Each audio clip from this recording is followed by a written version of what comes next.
And now to be out celebrating being out again. Yeah. You are how many days sober? 112. 112. Just looked on my There app. is literally an app for that. Yeah, there is. Yeah, yeah. That's awesome. But I Yeah. stopped drinking apparently 112 days ago today, Amazing, which is really, dude. really cool. Amazing. Yeah.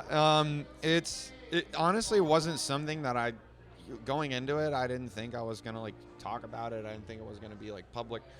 You know, there are a lot of people that's like, you know, a massive part of what they do, which is Sure. totally cool. Yeah. And like, I get it. Like, it's a life changer. But yeah, I just didn't know. I didn't know what that journey was going to be like for me. And, you know, I think my journey is also a lot different than a lot of other people. So I didn't want to kind of like, I don't know. I didn't want it to be preachy. I didn't want it to be like, you know, you got to do this to save your life, whatever. It was more of I just had to do it. You know, it was something that I just had wanted to do for a long time. And I made the choice. And like, then after that, I was like, all right, I got to tell fucking everybody about it. You know what I mean? Yeah. I was like, I get why those people are so like trying to tell everybody. Yeah. And you know what I mean? It really is an amazing thing. And I never thought that was going to be something that was part of my life. And You know what I mean? it's a balance between what you keep private for yourself and your loved ones and what you make public, because of course as an artist, I mean, you're in a genre and you are a type of artist specifically that pours it all out there. You know, you leave it all on the record, you leave it all on the stage, but that doesn't necessarily mean that you're putting it all on social media or you're talking about it in interviews or whatever.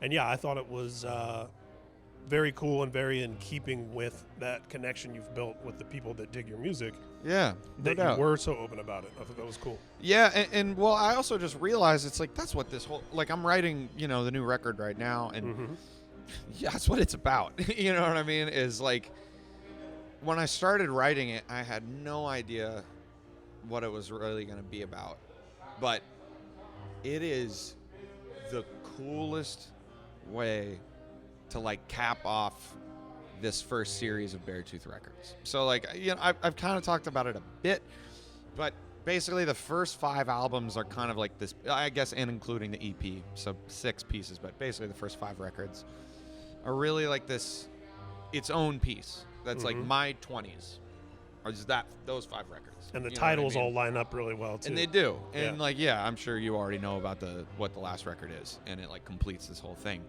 But it is, I could not have written this album. And I mean, I am confident in saying that this is my favorite shit I've ever written. I know every artist, they're putting out a new record and they're like, this is the best shit I've ever done. I mean, but you hope that they mean it. So, but I fucking mean it. Some cliches are cliches for a reason. Yeah, true. and it's just really the subject matter.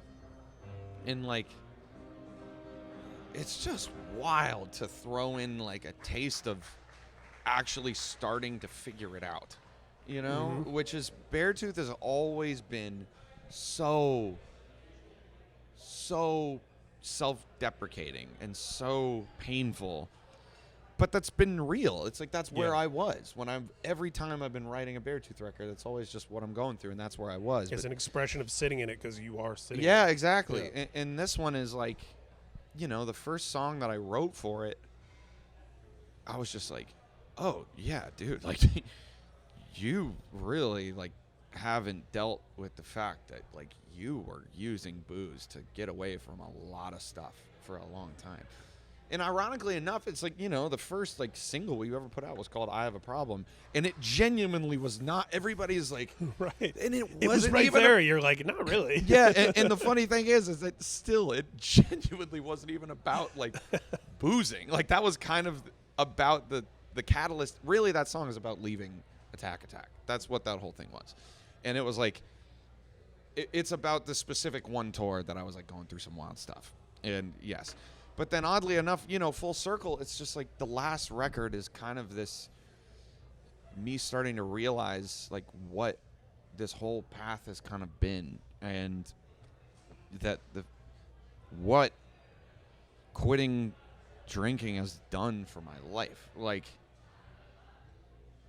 I don't know. I mean, it's probably the same shit everybody always says, but it's just like the fucking lights turned on. Mm-hmm. You know what I mean? And, you know, and I'm all about, you know, do whatever you want to do that makes you happy. And there are tons of people that can, you know, Sure. drink their heads off and it doesn't do anything to their creativity or their health or their whatever. But, like, for me, it got to a point where I just looked at it and was like, is this adding or subtracting? Like, is this doing anything to benefit my life anymore? Am I having fun doing this? No. Am I healthier because of this? No. Am I hitting any of my physical goals because of this? Absolutely not. Is this helping my creativity? No. Is this killing all of my creativity? Yes. Like, it got so... I don't know. It's really hard to explain. It just became like ritualistic, and it became. I feel like a lot of people have said this, where they think it's like, you think you need it to like do what you do or be who you are. You know what I mean? Who are you without it? Exactly. You know? Yeah. And to me, you know, with Beartooth, it's always been a part of it, but it's come in waves. You know, and even towards the end of it, you know, it's not like I'm just boozing all day, all night, can't put it down. That wasn't it. It was that, like, it was just a hindrance, and I wanted to stop, and then I tried, and I couldn't. And I was like, okay. And that's when you're like, wait a minute. Yeah. And I was like, this. Because as long as you have it in the back of your mind the whole time, it's like, well, I could stop.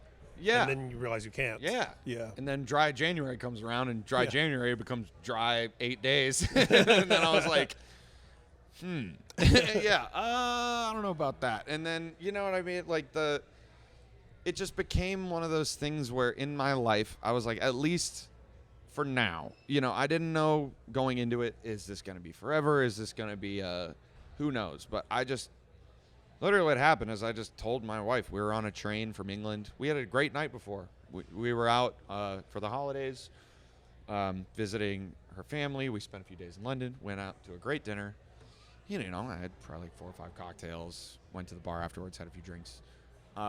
Wasn't like wasted or anything. Yeah, not the kind of night where you're like, oh, I got to quit. No, absolutely just not. Another night. And yeah, it was just whatever, you know, pretty usual. But I just woke up in the night, and it was just one of those classic, like, look in the mirror. You know, I woke up, and I just kind of had a stomach ache, and I just didn't feel great. And I was just like, I'd already been trying to make a lot of changes. You know, I'd been really chasing, like, some fitness goals. I've been really chasing a lot of, like, mental health with therapy, with, you know, exercise, a lot of things I've just been trying to get rid of. And I was like, what are you fucking doing? Like, you know, this is not doing anything to add to what you're trying to do anymore. And so it was just that, like, look in the mirror thing. And I was like, I don't want to do this anymore. Like, this doesn't make me happy. So we're on a train, and I just told her, it's like, hey, I think I'm going to stop drinking. And she was just like, oh, well, first she was kind of like, huh? she was like, okay. And, Sure. We'll see when we get home. Yeah. And, but that was it. And I've had it's like, yeah, it's been kind of odd, but my desire changed. It was just healing. It was like me going through, it was self-love is really what it was. It was like, I care about what I do way too much for this, you know? And as disciplined as you are about your art and about fitness and all this other stuff that you've been into, yeah, I can imagine if you're looking at a piece of paper, that's a thing where you're like, oh, I should probably cross that out. Yeah, it was just a no-brainer, but I realized that it is something that had been in the back of my mind for a long time, and when I had kind of like been toying with the idea of stopping, it just wasn't happening. And it was like, I need to just tell somebody, because that was a thing, is I'd wanted to do it in here and in my speak it into soul. existence. Well, yeah, so I had to speak it into existence, and I just told, you know, my wife Fleur, I was like, hey, I want to stop drinking. She was like, all right. And then a couple days later, I texted, you know, like my family, like my parents and my brother, and she's just like, hey guys, like, you know, nothing wild, but I'm going to stop drinking. I don't know if this is forever or if this is just for a few days or for a year or who knows. But I just want to, like, tell some people. I told the band, and everybody was just kind of like, all right, cool. And that was it. And it's just been the most eye-opening thing. It's like, first off, I realized how fucking strong we are as people, and like how strong human will is, and how there is no you can save me thing. That's just bullshit. You have to do it yourself. You know what I mean? That I learned that very, very true, because I tried so hard to be like, try and make it some way that it was on somebody else or on something else, or it's situational. It's like, I can't stop drinking right now because, like, until X, Y, and Z until happens. Yeah, or I don't need to right now because whatever. It's like, I'm fine. I'm not. We don't have a tour coming up, so whatever. And then it was like, even for the tour, our tour in August. It was like, before that tour, I was working out really hard, and I got into what was the best shape of my life, but still doing that. Right. Putting down, even like having like 1 cocktail, 2 cocktails every night, just to like take the edge off. It was just like, okay, this is doing nothing to help.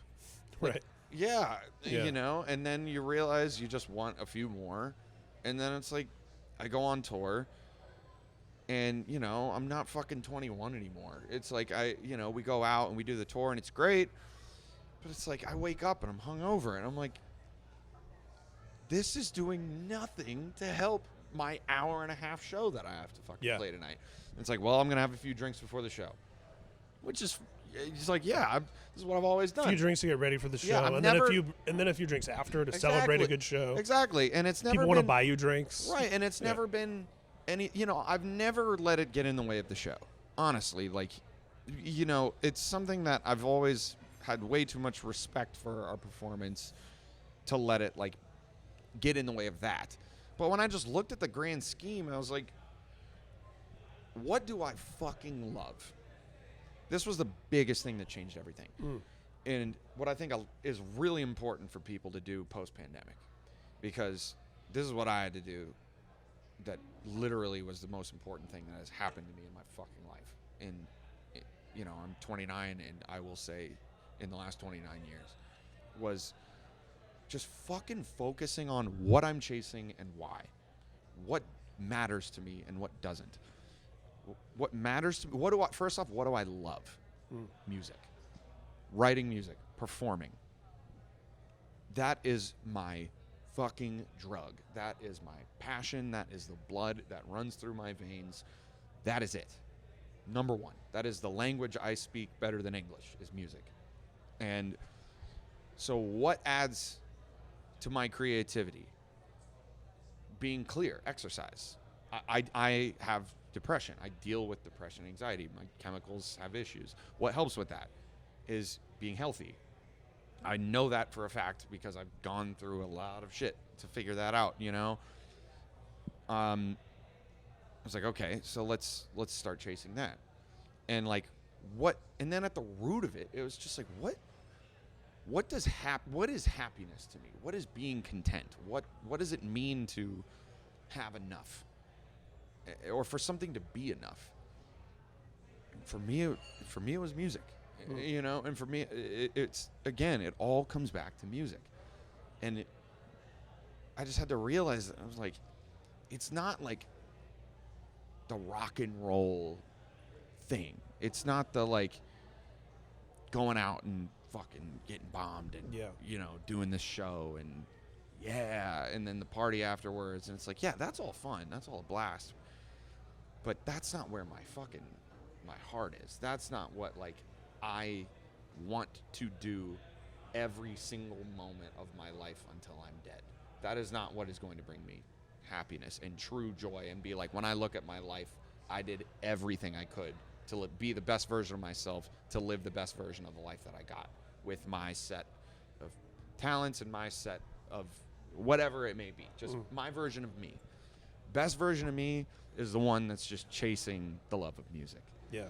And that was just that was what was standing in the way, is because it took such a toll on me mentally and physically that, it just all came down to cutting out everything that got in the way of that. Cutting the alcohol is like a byproduct of like that kind of realization, that moment of like, when you see all of it gone, the pandemic, it's over. It's done. I'm writing music and it doesn't fucking matter. I'm not touring. Whatever. It's like the business. No plan for putting it out in front of people. The chase is gone. Yeah. There's no plans. There's no anything. It's just, do you love doing this or not? And like having all of that taken away and having to realize like, who the fuck am I? Like, what do I do? Do I love music? Do I love drinking?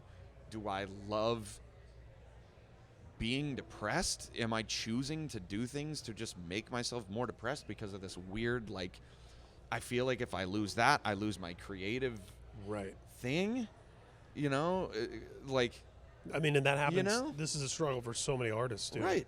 And some of them even end up adopting later in life these like cartoon versions of themselves, because that's who people expect to show up. Right. And it's like, but it's not healthy when that's at the expense caricature of a person, of who I am, who I really am, and who I can really be.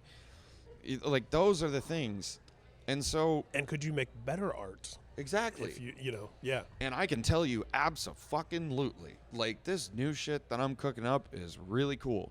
And it's because of, like, it's just because of the clarity, because of the whole storm of kind of everything that's happened from making that choice to just start trying to do everything possible to just be the best version of myself for nobody other than myself. I've spent a lot of life very worried about what other people think of me, very worried about, like I'm sure most people do. Sure. And a lot of artists, a lot of what you do rides on what other people think of you and your art. But also making sure that we're always saying, I don't care what anybody thinks. Yeah. And just, but which it's is like the biggest tell. And I've spent so much time doing that, and that kind of being the thing that like runs my decision making. And just stripping all that back and being like, what can you do to be the best version of you? And that is exercise, chasing mental health, chasing physical health. And both of those are because I'm chasing my musical journey. Like, those are just to build the music. It's like, why I'm working so hard to get in such good shape is to perform. Yeah. It's because, like, I want to be the absolute best version that I can possibly be on stage. It's like it's your sport. Yeah, like an athlete it is. Chases all those same things to be the best they can be at their sport. That's really how I view it. It's like, is LeBron smoking a pack of cigarettes a day and drinking a bottle of Jameson? No. Yeah. You know what I mean? It's like, the people that can, it's like, the way I put it is like, there's only one Lemmy. You know what I mean? Not everybody can do that shit. Yeah. But so, and I believe I'm like, was it April 6th? Yeah, I'm 1 year in 5 days now without nicotine, or not completely with no nicotine. I use nicotine mints. Without cigarettes. But without cigarettes or like a vape. Yeah. Yeah. Which is cool. So it's just you're a singer. Yeah, exactly. And it should be a no fucking brainer, but it's like Freddie Mercury's my favorite singer. That dude crushed fucking cigarettes. And I was know. Like, maybe There's it's so many examples of, and they're so cool. He's Slash putting the cigarette in the headstock. So rad. Keith Richards. Don't get me wrong. If I could run around like a chicken with my head cut off doing that show for an hour and a half with a lit cigarette, it'd be pretty badass. But that's not the that's not the real deal. That's not how it works. Yeah. But so cutting out boozing, and just all of that is about fucking music. All it is because that's what makes me happy, is fucking playing and writing shit that gives me that emotional high that nothing else does. There's not any drug on planet Earth that can give me the feeling of when I know I nailed a song. That's beautiful. When I'm sitting there and I'm in the mix room and it's done and it's produced, when I write that chorus and it just works, it's like I lost that confidence, I lost that ability, I lost that drive, and I just hadn't felt it in so long. And even below Below was a wild experience. Below was just painful. It was really, really painful to get through. But now to be on the other side of it, like I had to get there. Unfortunately, I had to go through that to get to where I am now. But like where I'm at now is fucking cool, and I don't plan on changing it. I'm having a really good time doing it, you know? If you think about your body, your brain, your spirit as an instrument, yeah. You know, and for you being like someone who loves guitars and loves recording equipment and building a studio and all that, like you wouldn't just dump a beer on your mixing board. No. You know, so exactly. Why, you know? Yeah. And like, and again, you know, I know, like, I'm really not trying to be like, you have to do this to be a great musician. It's like, clearly that is not the case. But it was just for me personally. In my journey, it was something I had to do. And it has been fucking life-changing. It's been amazing. And so much great art is defined by excess. And, of course, we can point to some of our favorite albums, bands, filmmakers who were, you know, dancing with the devil on many levels.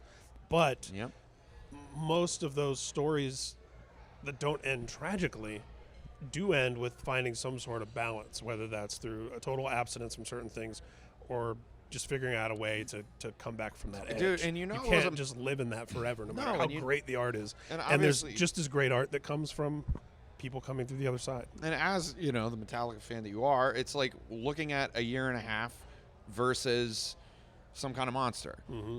It's like I'm obsessed with those. I watch them all the time. But like, it's wild. I haven't seen those. What are those? But like, which band is that? You know, it's just crazy to see. For me, I was just like,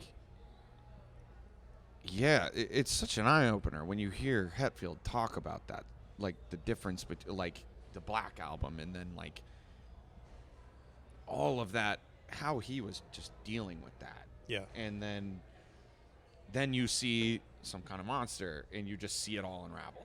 Yeah. And they just kept the cameras on. And it's just like, it's so raw and it's so real and just like.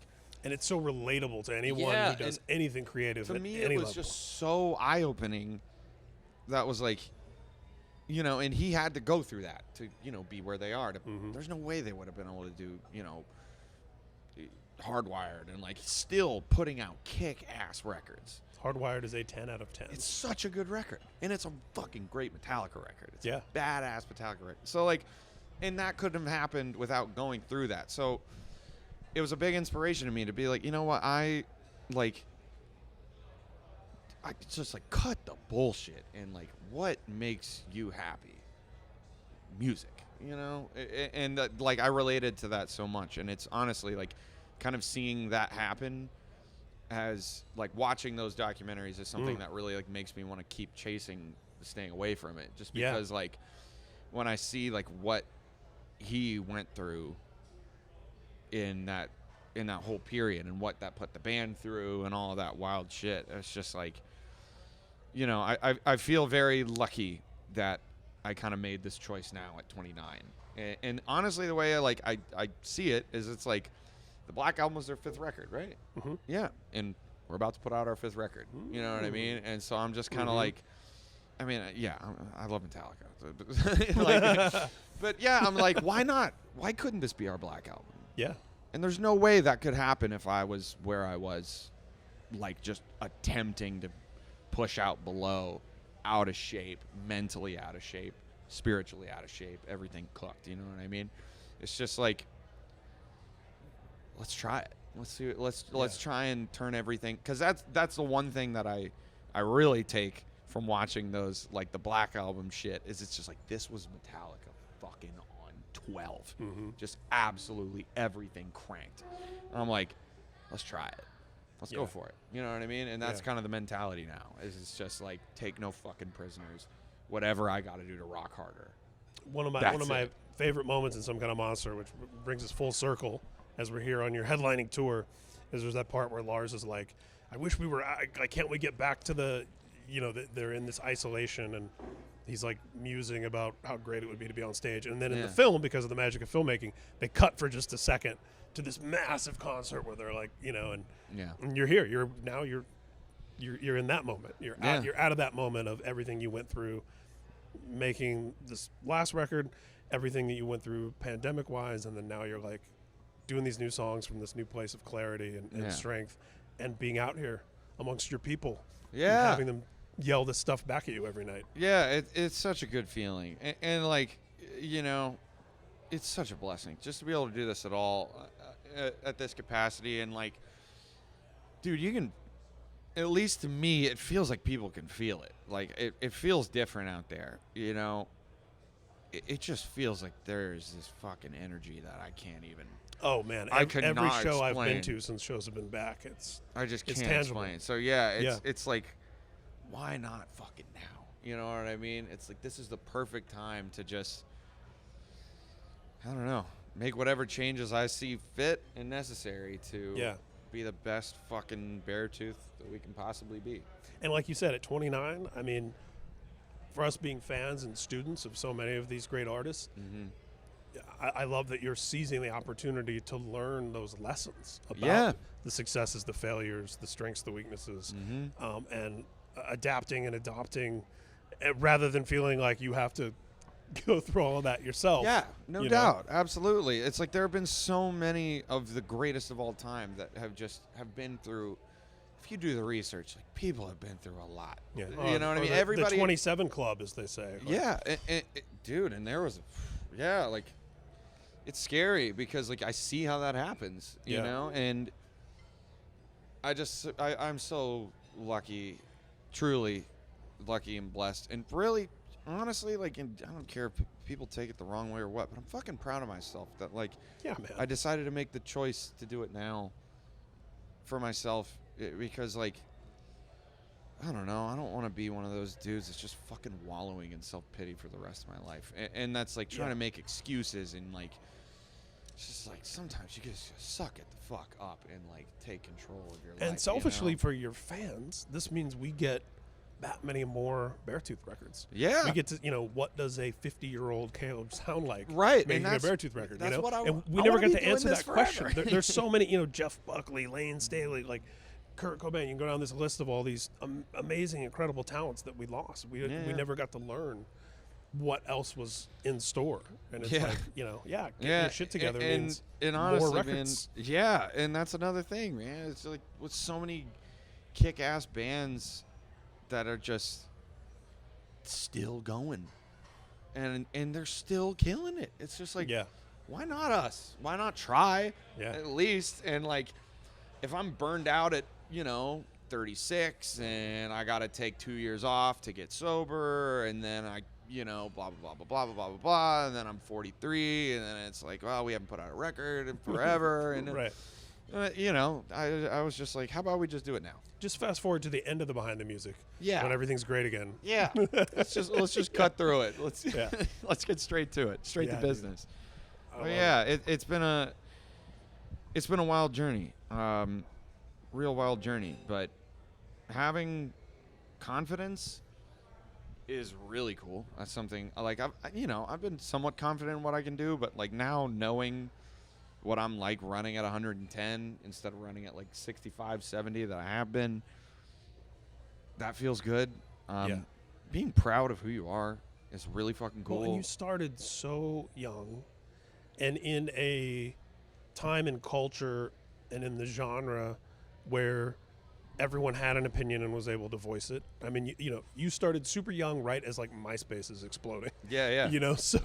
I mean, no doubt. You in a microcosmic way, it's almost like you had, like, a child star's upbringing, the way that we see these, like, child actors who went through so much shit because the people MySpace were cruel and whatever, the MySpace scene, Rise Records version. Yeah, exactly. Like the heavy music. Tiniest. Yeah. I know. But what you mean. But yeah. So I mean, that's huge for you as well. So I mean, and for your audience and for people who have loved you all the way since back then or have discovered you all along the way, to see you grow into the man that you are. Yeah, and it really is cool. And that's, I've had a lot of cool conversations with people at shows about it, and I don't know, it's fucking crazy. Like, it's so hard to put it into words.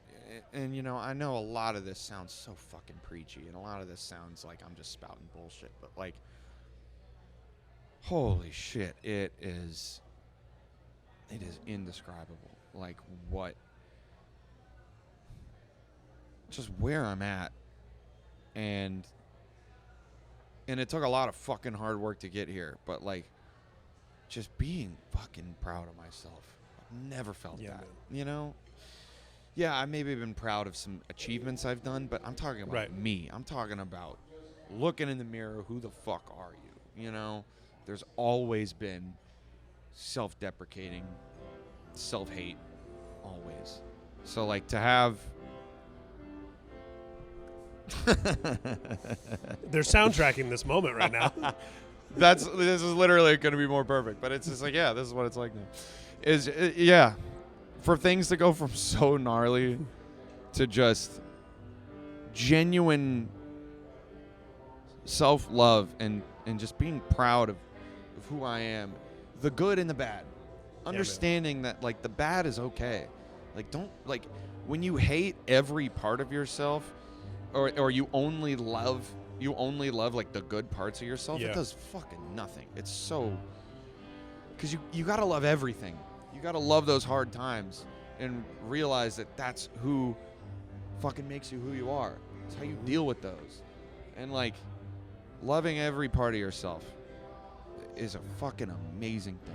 And that's what fucking cracked the doors wide open, you know? And that's how I'm saying this shit, you know? I'm never it's weird. And in interviews this is probably the first interview I've done really even talking about it. But to be like, like I'm stoked. Like I'm feeling good, or saying it and not just fucking lying through my teeth.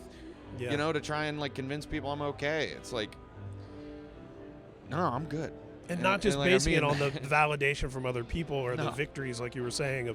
Because if we allow ourselves to only be fulfilled or feel okay based on when people are telling us how awesome we are, then we're going to be hurt that much more on the days when someone's telling us we suck. Exactly. You know? So it's got to come from inside. It has to matter. Yeah, and like even so, like the new stuff that I'm working on, I'm sure there are a lot of people that probably are going to be like, what the fuck is he doing?